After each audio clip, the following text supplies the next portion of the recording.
नमस्कार. साने गुरुजी लिखित श्यामची आई पुस्तक कथा पर्णकुटी. मला पण ने रे भाऊ गोष्ट ऐकायला.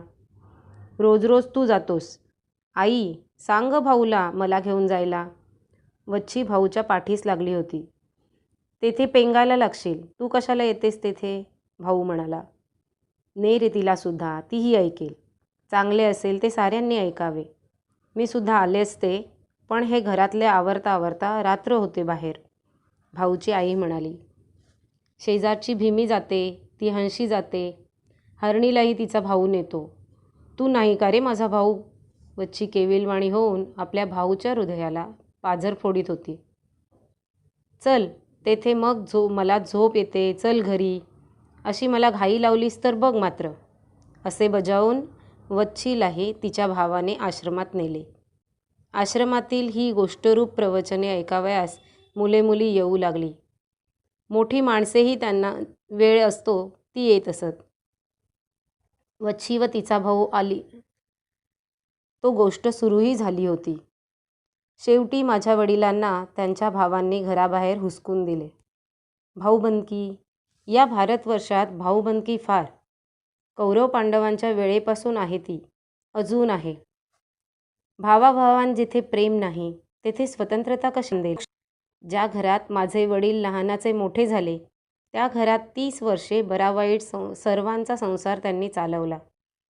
ज्या घरात त्यांनी इतर सर्वांना दहीदूध दिले, परंतु स्वतः चिंचेचे सारच खाल्ले.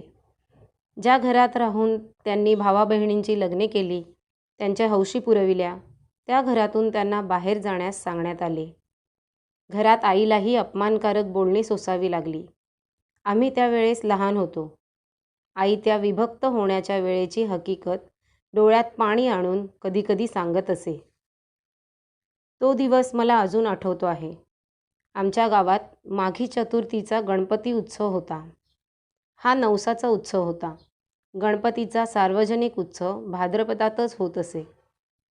महाडच्या धारपांनी हा नवस केला होता. त्यावेळेस अभ्यंकर हे प्रसिद्ध राष्ट्रीय कीर्तनकार आमच्या गावी आले होते व त्यांची कीर्तने उत्सवात होत होती. गावातील सारी मंडळी देवळात कथेला गेली होती. त्या रात्री आम्हाला कथेला जाऊ दिले नाही. आम्ही निजून गेलो होतो. रात्री 9-10च्या सुमारास आईने आम्हास उठविले. माझे आईबाप त्यावेळेस घरातून बाहेर पडत होते. आईच्या डोळ्यांतून अश्रू गळत होते. ज्या घरात राहून तिने मोऱ्या गाईचे दूध काढले, गडी माणसांना जेवावयास पोटभर घातले, त्या घरात एकेकाळी ती सोन्यांनी नटून मिरविली, ते घर, ते गोकुळ सोडून ती बाहेर पडत होती. दिवसा लाज म्हणून रात्री बाहेर पडत होती. माझा धाकटा भाऊ तिच्या कडेवर होता. यशवंताच्या पाठचा तो भाऊ. वडील पुढे झाले. त्यांच्या पाठोपाठ आई व मी मुकाट्याने जात होतो. कोठे जात होतो? आईच्या माहेरी जात होतो. गावातच आईचे माहेर होते. आजोळच्या घरी त्यावेळेस कोणी नव्हते. आजोबा आजी पुण्यास मुलाकडे गेली होती. काही दिवसांनी ती परत येणार होती. रात्री लपत छपत आम्ही आजोबांच्या घरी आलो. देवळात आनंद चालला होता, परंतु आम्ही सुटक्यासारखे वनात चाललो होतो. देवाच्या या विशाल भूमीवर एकाच वेळी अनेक प्रयोग चाललेले असतात. नवीन घरी आता सवय झाली, परंतु आईच्या तोंडावरची खिन्नता गेली नव्हती. काही दिवसांनी आजी परत आली. माझी आजी जरी स्वभावाने प्रेमळ होती तरी थोडी हट्टी होती ती. माझी आई होता होई तो आजीजवळ मिळते घेई, कारण स्वतःची परिस्थिती ती ओळखून होती. आईच्या मनात माहेरी राहणे फार खाई. तिला अपमान वाटे. नवऱ्यासह माहेरी राहणे त्याहून मरण बरे असे तिला होई. तिचा स्वभाव फार स्वाभिमानी होता. एक दिवस आजी व आजोबा देवळात पुराण ऐकायला गेले होते. ओटीवर वडील जमाखर्च लिहित होते. आई ओटीवर गेली व म्हणाली, माझ्याच्याने येथे आता पार राहत नाही. मी जगावे असे जर तुम्हाला वाटत असेल तर स्वतंत्र घर बांधा. इथे खाणे पिणे म्हणजे जीवावर येते. वडील म्हणाले, अगं आपण आपलेच भात खातो ना, फक्त येथे राहतो. घर म्हणजे बांधणे म्हणजे काय थट्टा आहे? तुम्हा बायकांना सांगायला काय? पुरुषांच्या अडचणी तुम्हाला काय माहीत? आई एकदम संतापून म्हणाली, तुम्हा पुरुषांना स्वाभिमानच नाही मुळी. माझे वडील शांतपणे परंतु खिन्नपणे म्हणाले, आम्हाला स्वाभिमानच नाही? आम्ही माणसेच नाही जणू. दरिद्री माणसाचा सारी दुनिया अपमान करते. मग बायको का करणार नाही? कर, तूही अपमान कर. तूही वाटेल तसे बोल. वडिलांचे शब्द ऐकून आईला रडू आले. तुमचा अपमान करावयाचा माझा हेतू नव्हता हो. उगाच काहीतरी मनास लावून घ्यावयाचे. पण मला येथे खरेच राहावेसे वाटत नाही. मलाही का राहावेसे वाटते? परंतु आपली परिस्थिती माहीत आहे ना. कर्ज आहे त्याचे, व्याजही देता येत नाही. घर कशाने बांधावयाचे?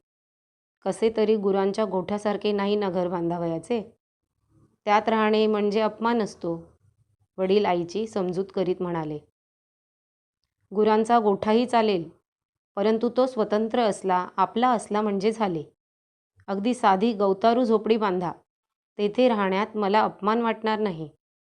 परंतु माहेरच्या माणसांकडे येऊन राहणे नको. माझ्या भावांच्या बायका उद्या आल्या तर त्याही एखाद्या वेळेस अपमान करतील. आधीच येथून जावे. मोठ्या कौलारू घरात राहण्यापेक्षा पानाची झोपडी बरी. अशी झोपडी बांधावयास फार खर्च येणार नाही. या माझ्या हातातील पाटल्या घ्या. या पुरल्या नाहीत तर नथही विका.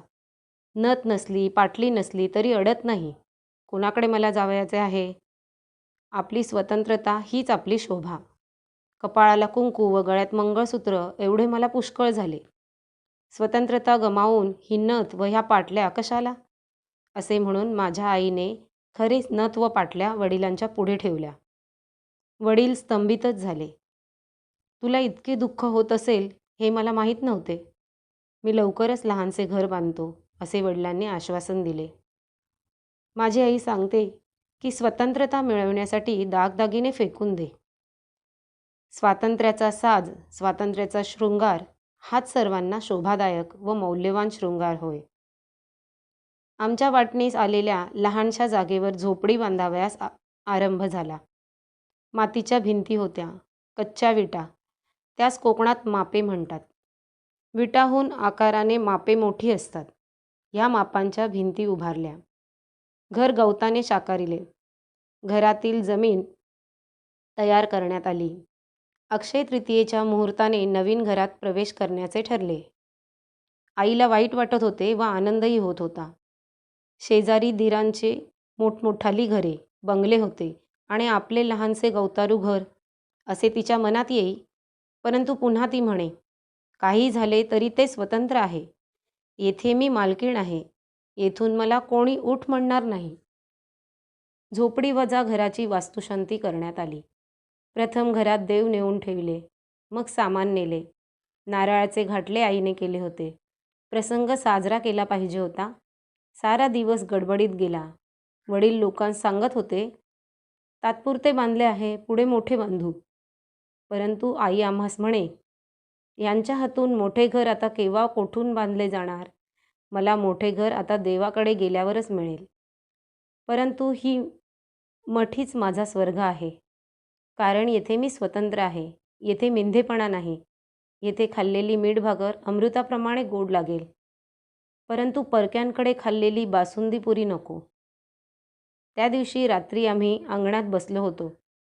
आकाशात तारे चमकत होते. चंद्र केव्हाच मावळला होता. आईला धन्यता वाटत होती. घर लहान होते, परंतु घरापुढे व मागे मोठे अंगण होते. हे अंगण हेच जणू खरे घर. आई म्हणाली, श्याम, नवे घर तुला आवडले का? मी म्हटले, हो, छान आहे आपले घर. गरिबांची घरे अशीच असतात. आपल्या मथुरीचे घर असेच आहे. तिला आपले घर फार आवडेल. माझे शब्द ऐकून आईला वाईट वाटले. जी मथुरी आमच्याकडे कांडायला येई तिच्या घरासारखे आपले घर? नाही, आईला वाईट वाटले नाही. ती म्हणाली, होय, मथुरी गरीब आहे, परंतु मनाने श्रीमंत आहे. आपणही या लहान घरात राहून मनाने मोठी होऊ. मनाने श्रीमंत होऊया. होय, आपण मनाने श्रीमंत होऊ. खरंच होऊ, मी म्हटले. इतक्यात आकाशातून एक तारा तुटला. आई एकदम गंभीर झाली. धाकटा भाऊ म्हणाला, आई केवढा ग तारा होता? आई गंभीरच होती. ती म्हणाली, श्याम, तुझ्या आईच्या जीवनाचा तारा लवकरच तुटेल असे तर नाही ना तो सांगत? ते वरचे मोठे, सुंदर, मोकळे आकाश तर मला वर नाही ना बोलवीत? मला बोलवण्यासाठी तर नाही ना आला तो तारा? नाही हो आई, तो हे आपले घर, स्वतंत्र घर पाहण्यासाठी आला आहे. त्याला आपले साधे घर, हे स्वतंत्र घर स्वर्गापेक्षाही अधिक आवडले असेल.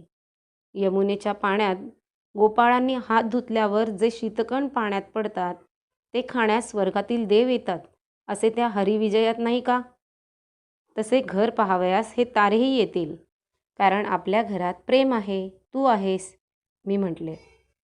माझ्या पाठीवरून वात्सल्याने भरलेला हात फिरवीत आई म्हणाली, श्याम, कोणी रे तुला असे बोलावयास शिकविले? किती गोड व सुंदर बोलतोस. खरेच आपले हे साधे सुंदर घर ताऱ्यांनाही आवडेल, साऱ्यांना आवडेल. धन्यवाद. श्यामच्या गोष्टी ऐकायला तुम्हालाही नक्कीच आवडतील. तर मग चॅनलला लाईक, शेअर आणि सबस्क्राईब करायला विसरू नका.